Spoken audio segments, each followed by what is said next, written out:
Maya Johnson entered the airplane with a quiet grace that turned heads. She wore a tailored suit that spoke of confidence and professionalism. In one hand, she carried a sleek leather bag, and in the other, her first-class boarding pass. Her braided hair was neatly styled, and her calm demeanor reflected years of experience navigating corporate boardrooms. As Maya approached her seat in the first-class cabin, she smiled politely at the passengers already seated. She placed her bag in the overhead compartment and settled into her seat, pulling out her tablet to review a few notes for an upcoming meeting. This was supposed to be a smooth flight, a routine part of her hectic schedule as a tech entrepreneur. However, moments after she had buckled her seatbelt, a flight attendant approached. Rachel Turner, with her pristine uniform and crisp demeanor, had a sharp gaze that scanned Maya as if assessing her worth. "Excuse me," Rachel said, her tone polite but cold. "Can I see your boarding pass?" Maya looked up, her expression neutral but curious. She handed over her pass. Rachel examined it for a moment before her lips thinned into a faint frown. "First class, huh?" she muttered under her breath, almost inaudibly. "Yes, that's correct," Maya replied calmly, though she caught the tone. Rachel handed the pass back and walked away without another word. Maya shrugged it off, returning to her notes. But she couldn't shake the feeling that this wouldn't be the last interaction with Rachel. A few minutes later, Rachel returned, her expression even more rigid. "Miss Johnson," she began, her voice carrying an air of authority, "I need you to step aside for a moment. We've encountered a problem with your seat." Maya raised an eyebrow, surprised but composed. "A problem? What kind of problem?" Rachel's tone grew sharper. "It appears there's been an error with your booking. I'll need you to move to the main cabin." Maya blinked, momentarily stunned. "I don't understand. My ticket was confirmed, and I've already settled here. Can you please explain what's wrong?" Rachel's posture stiffened further. "I don't have time to debate this. Please gather your belongings and follow me." The surrounding passengers in first class began whispering, their curious gazes flickering toward Maya. She noticed their stares but refused to let the embarrassment show on her face. "Is there someone else I can speak to about this?" Maya asked, her voice steady. Rachel leaned in, her voice dropping to a harsh whisper. "You'll either move or I'll call security. It's your choice." For a moment, Maya felt her pulse quicken. But years of navigating tense boardroom negotiations had taught her to remain calm under pressure. With a nod, she stood, gathered her belongings, and followed Rachel toward the back of the plane. As Maya was seated in the cramped economy cabin, Rachel's lips curved into a faint smirk. She returned to the first-class cabin, resuming her duties as if nothing had happened. Maya settled into the tight seat, her composure unwavering despite the discomfort. She reached into her bag, pulling out her phone. With swift precision, she typed out a message. "Unacceptable behavior on Flight 214. Removed from first class without cause. Need this addressed immediately. Will escalate if necessary." Within moments, her phone buzzed with a reply. It was from a contact she had within the airline industry. "We're on it. Keep calm. You'll hear back soon." Maya placed her phone back in her bag and leaned back, staring out the window. The whispers around her continued, but she paid them no mind. Her calm demeanor masked the fire that had been lit inside her. As the flight progressed, the tension in the air grew palpable. Back in the first-class cabin, Rachel moved through her duties with a self-satisfied air. She handed out drinks and smiled at the passengers, but her thoughts kept drifting back to Maya. Unbeknownst to her, the in-flight phone in the galley buzzed. Carla Simmons, the junior flight attendant, picked it up. "This is Carla," she said cheerfully. "Put Rachel Turner on the line," a firm voice demanded. Carla glanced at Rachel, who was busy with a tray of drinks. "Rachel, it's for you," she called, handing over the receiver. Rachel took the phone, her smile fading as she pressed it to her ear. "This is Rachel." "Rachel Turner," the voice began. "This is Edward Lane, the airline's CEO. We've received an immediate report about an incident involving a passenger, Maya Johnson. You'll need to provide an explanation upon landing. For now, ensure she is treated with respect." Rachel's face paled. "Sir, This is not up for discussion," Lane interrupted. "Do your job professionally." The line went dead. Rachel lowered the phone, her hands trembling slightly. Rachel's hands trembled as she placed the phone back on its receiver. She forced a composed expression and returned to the first-class cabin, though the phone call from the CEO weighed heavily on her mind. Her once confident strides were replaced with hurried, uncertain steps. Meanwhile, Maya remained seated in the economy section, quietly observing her surroundings. Her calm demeanor had not faltered, but her mind was already formulating the next steps. She glanced at her watch and noted the time, silently counting down the minutes. As Rachel passed through the economy section to carry out routine checks, she avoided making eye contact with Maya. The avoidance didn't go unnoticed by Maya, whose gaze followed Rachel's every move. The tension in the cabin became palpable as passengers began whispering among themselves. Some had noticed the earlier confrontation and were now speculating about Maya's calm, collected reaction. 15 minutes later, another announcement came over the intercom. "Ladies and gentlemen, this is your captain speaking. We've received an update regarding our flight. All passengers are asked to remain seated while we handle a procedural matter. Thank you for your cooperation." Rachel's stomach sank as she processed the vague but ominous announcement. She quickly made her way to the galley, where Carla stood nervously. "What's going on?" Rachel hissed, her voice sharp. Carla glanced at her with wide eyes. The captain just received another call. Something about Maya Johnson and a direct complaint to the executive office. Rachel's breath hitched. She suddenly felt the walls of the plane closing in around her. Moments later, the captain called Rachel to the cockpit.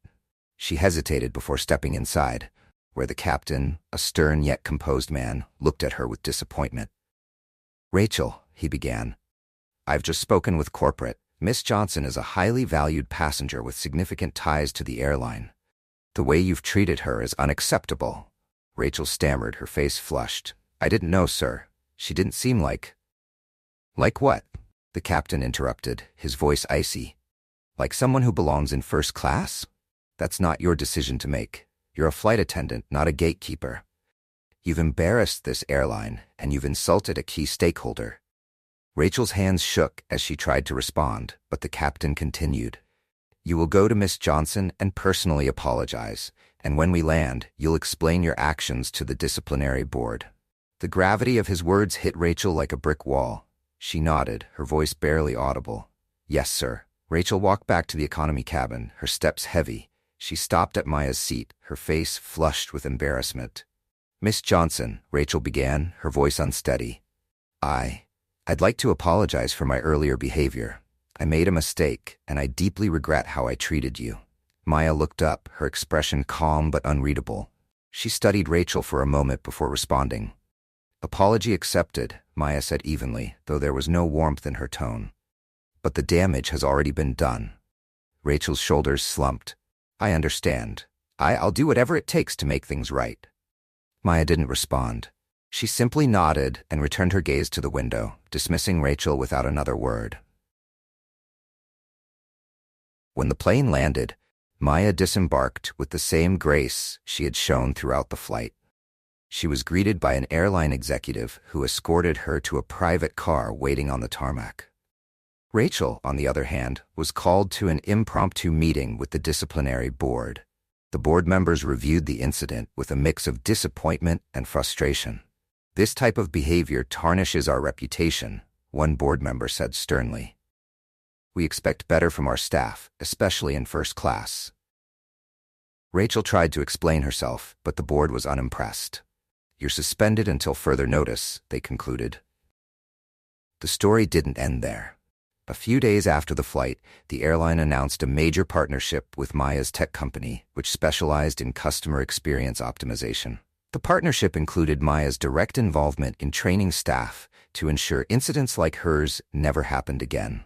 Maya's calm, calculated response had turned an act of prejudice into an opportunity for systemic change. Rachel's actions had cost her dearly, but for Maya, the experience was a reminder of her own strength and the importance of accountability. As the news of the partnership spread, the airline's reputation faced both scrutiny and cautious optimism. Maya Johnson's name became synonymous with resilience and accountability. Public statements from the airline promised significant reforms, including a focus on diversity and bias training for staff across all levels. Maya's influence extended far beyond her role as an executive. She began holding workshops with employees, sharing her story not as a point of shame, but as a lesson in humility and growth. Rachel, meanwhile, watched the developments unfold from a distance. Her suspension gave her ample time to reflect on the events and their consequences. For the first time, she began to confront the biases she hadn't realized she carried, biases that had shaped her assumptions and actions on that flight. Weeks later, Rachel decided to reach out to Maya directly. She spent hours drafting an email, revising it until it struck the right balance of accountability and remorse. Subject: a sincere apology. Dear Miss Johnson, I hope this email finds you well. I am writing to express my deepest apologies for my actions during your flight. My behavior was inexcusable, and I failed to uphold the values of fairness and respect that our airline stands for. Your grace and composure in the face of my poor judgment have inspired me to take a hard look at myself and my biases. I am now actively seeking ways to educate myself and grow from this experience. I hope to one day earn the privilege of your forgiveness. Thank you for holding me accountable. Sincerely, Rachel Hayes. Maya read the email carefully, her expression thoughtful. She had received countless messages of support and outrage on her behalf, but Rachel's words struck a different chord. Maya's reply was brief but meaningful. Subject: a sincere apology. Dear Rachel, thank you for your message. Accountability is the first step toward meaningful change. I hope you continue this journey and use your experience to influence others positively. Best. Maya. Rachel exhaled deeply after reading the response. It wasn't absolution, but it was a start. The airline implemented sweeping changes in the wake of the incident.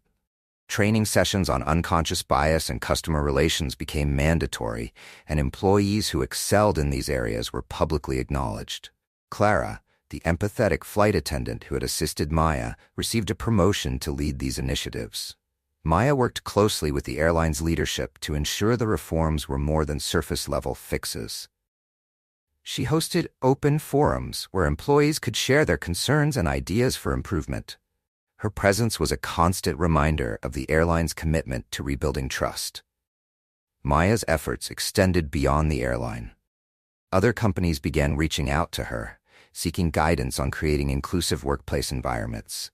She founded an organization dedicated to fostering accountability and equity in the corporate world. Rachel, inspired by Maya's leadership, enrolled in courses on diversity and inclusion. She volunteered with local community groups and shared her story as a cautionary tale of the dangers of unchecked assumptions. Their paths didn't cross again, but the impact of their shared experience continued to ripple outward, touching lives and reshaping industries. Months later, Maya boarded another flight with the same airline. This time she was greeted with warmth and professionalism from every staff member she encountered. As she settled into her seat, Clara approached her with a genuine smile. Miss Johnson, welcome back. It's an honor to have you with us today, Clara said warmly. Maya smiled in return, appreciating the sincerity in Clara's voice. The changes she had fought for were taking root, and it was a moment of quiet triumph. As the plane ascended, Maya glanced out the window, watching the clouds drift by. She knew the work was far from over, but the progress made so far was a reminder of what could be achieved with persistence and determination. In the end, the story of a single flight had become a catalyst for transformation, proving that even in the face of